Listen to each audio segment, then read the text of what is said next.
You're listening to the Suave Lover podcast with your hosts, Benjamin Ritter and James Amaro. SuaveLover.com, advising gentlemen on the art of romance. Now sit back, relax, and enjoy today's episode. James, you want to know when my ex contacted me the most? Yes, I do want to know. After I broke up with her. That evening from 9 p.m. to 4 in the morning was just really intense. Your cell phone provider cannot handle my calls. But it is funny how when you stop talking to someone, when you don't care to talk to someone, they want to talk to you all the time because you're not responsive. And actually, I've been hearing a lot lately from clients that these unresponsive women, these are the women that they have to get. Okay, so they're crazy crushing. They really like the girl. Partially probably because the person's not responding to them. Oh, isn't that frustrating? You want what you can't have catch, right? But then instead of saying, oh, whatever, how do you think they're describing these crushes of theirs, the girls that they have to have? Oh, I bet they describe them in lovey-dovey puppy love terms. These girls are just amazing and they want to make them their bride or whatever. I didn't know that loving terms were bitch and whore and slut. Yeah, right. And cunt. Right.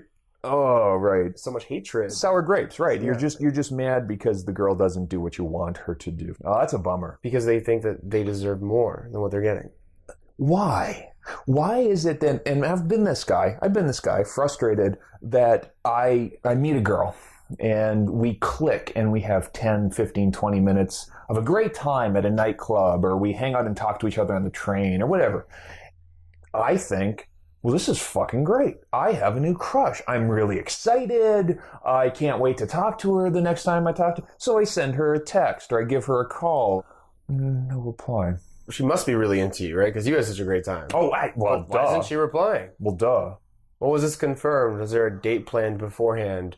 Are you sure she really liked you? Is it the timing right? No, hang on a second. I really like this girl. Oh. So she should respond to whatever random shit. No matter what's going on in her life. Me and my buddy are out at a concert, and we meet this girl. We're having a great time. He's really into her. So I hand him off. I take one for the team. And at the end of the night, how do we all stay in touch? Remember, I'm helping this buddy who's not a big pickup artist.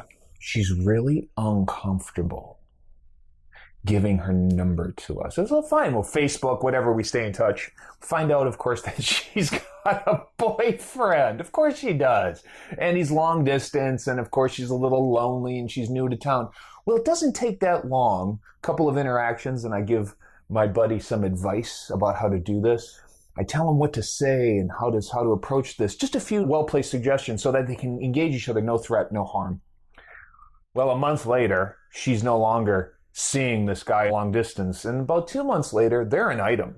She did not want to engage because she, out of a sense of loyalty, had shit going on in her life. Now, you meet somebody out in the world, and they seem like they're really into you. They seem like they're going to be so much fun. And if they're not responsive, if they're not playing, it's like, you're frustrated. I get the frustration. But why does that translate into she is? She's a bitch. She's an ass. She's a hoe. Now, to play devil's advocate, why can't you just say, I got shit going on? Why can't you just say, I'm busy? Why can't you just say, I have a boyfriend? The girl? Yeah. Do you really want to know why? Hey, this is a question. This is a question people have. I get it. I'm playing devil's advocate. But she has an opportunity for a potentially large amount of validation. A lot of validation. More so than a Facebook profile change. You better believe. Mm-hmm. She might have a low-cost option. Who knows if you might just be an amazing guy? Who knows if you just might strike the right chord? Who knows if you're going to invite her for a weekend trip to Bermuda, all expenses paid, just to be her arm candy, as I had one guy do until I told him never to do that again. So she's open to sort of the potential for romance, whereas what you're looking to do, presumably, is to meet up and consummate. Because a woman gets her validation from any sort of attention, where a man mostly gets his validation from purely sexual activity. I can see this becoming even worse as we go forward, because for a lot of gals, I'm going to say the vast majority of pretty ones, they have an instant return, always available boyfriend in the form of their social media accounts. Their Instagram, Twitter, Facebook feeds will give them the kind of validation they used to, and not that long ago, 5-10 years ago, only get in a significant relationship. In other words, they can now go onto the network of orbiters and look for a moment of gratification, validation, not feeling alone in the world. And they used to have to get that from a phone call on a Thursday that they were waiting by the phone for. How many guys have seen the Instagram photo or the Snapchat or the Facebook post, home at night watching movies all alone? You know, it's like all of a sudden 50 likes, 100 text messages, phone calls. Oh, come over to my place. Come to my place. Can I come to your place? Right. All of a sudden, great. I didn't have to go out. I didn't have to get dolled up. And I feel like a beautiful person. And now why does that make her unresponsive to you? Because you are trying to cut through the noise. She has an arbitrary number of options in terms of social interaction, and responding LOL to your clever pun is probably not high on her priority list. So if she's not responding to you, she's not a bitch, she's not a slut, she's not a cunt. She has other shit going on. Wait, what other words can we use to disparage women? She's not a whore. She's not a gold digger. She's not a flake. That's important. Yeah. She's not a flake. She didn't make any promises to you. She didn't make any commitments to you. And you don't know her and shouldn't expect anything from her because of that. And you shouldn't be so into her either. Yeah. No, maybe your ex-wife is a legitimate, honest-to-God bitch and a gold digger. I don't know. But you've had more time to figure out that woman if she's your ex-wife. In a one-date interaction. Yeah, right. So world of difference here. And I get what you're coming from. It's like, why are women, I mean, I get this a lot from Lair guys and young guys. Why are women so bitchy? It's like, well, I think that says more about you, Birdie, than it does about women. That opinion is so negative. Yeah. You can almost see the storm clouds over the guys that talk like that. Yeah. We're just, look, reframe this. Yeah. Right? Be a cool guy. Mm-hmm. Tell her, hey, great meeting you. I know you probably have a lot of stuff going on. When you don't, hit me up. Yep. Period. Yep. Leave it at that. Don't delete her number. You don't have to, right? Because you're cool enough, you're mature enough to move on to the next person. Because there is going to be someone that will want to get to know you and will be responsive. And there also are a few things that maybe you did wrong in the initial interaction. Maybe you were so in your own head that you weren't listening to her enough. Maybe you weren't being cute enough. Maybe you were being too emotional because you were so into her. Yeah. Maybe you sent her too many text messages. Maybe you didn't play cool enough. This is also a great time for you to analyze your own actions.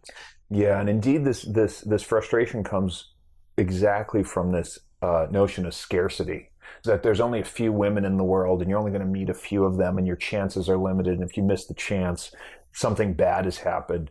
And obviously, attractive girls who are socially networked don't feel that. They don't feel scarcity at all. They feel a tremendous abundance of dick that wants to get with it. And indeed, not only dick, but guys who want to hang out with them, guys who are maybe too shy to demonstrate their sexual interest, and so therefore they think they have a ton of friends.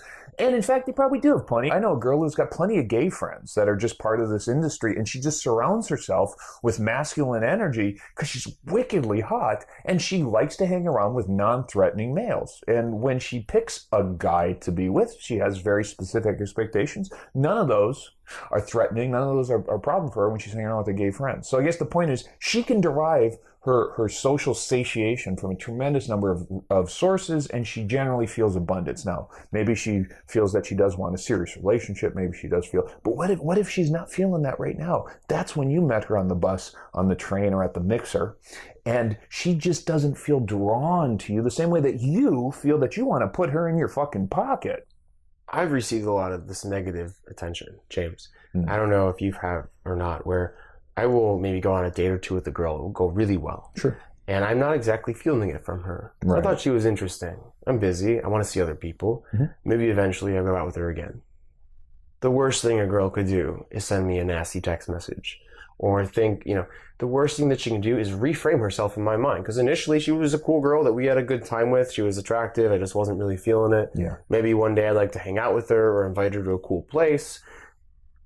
She just burned that relationship. It feels like that. It feels now, like, bridges if I ever reach out to her, Freudian. if I ever reach out to her or them or whatever, there's going to be this awkwardness in the hangout or the relationship, that I'm always going to think that she's thinking these things and expecting these things from me and on a different level than me, completely ruining our entire interaction. Right. And our relationship. Nobody wants to hear the advice, don't be yourself, but indeed do be your best self, be well behaved.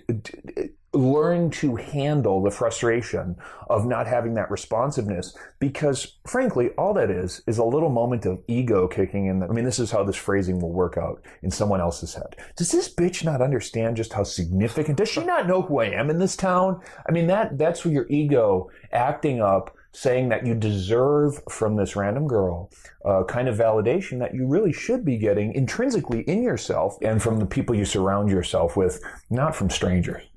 You need to earn her respect. You need to earn her desire to see you. Mm-hmm. It's not just going to happen automatically. Those types of relationships are the ones that fall into your lap. Yeah. You don't want to get lucky, and you want to earn that. And you need to earn it. You can't just automatically expect this type of attention. And if it's not there, it's not there. Don't burn the bridge. Guys, if you're feeling negative about, it's okay to feel. It's okay to have the emotion, but just let the emotion be there. Don't act out against the girl. If you need to do anything, commiserate with your buddies who will hopefully give you a good perspective over a beer, not enabler buddies. If you surround yourself with enablers, that's a bummer. And let the fact that this didn't work out motivate you to change your behavior next time. That's how you learn from your own experiences, and you won't be technically crazy where you do the same thing over and over expecting it to turn out differently. And if you are okay with being crazy and being unhappy and unfulfilled and without the women that you actually want to be with, keep calling them whores and bitches and sluts, and don't improve yourself. Yeah, good luck with that. Let us know how that goes. You have been listening to the Suave Lover podcast. Visit suavelover.com to become the kind of man that women crave.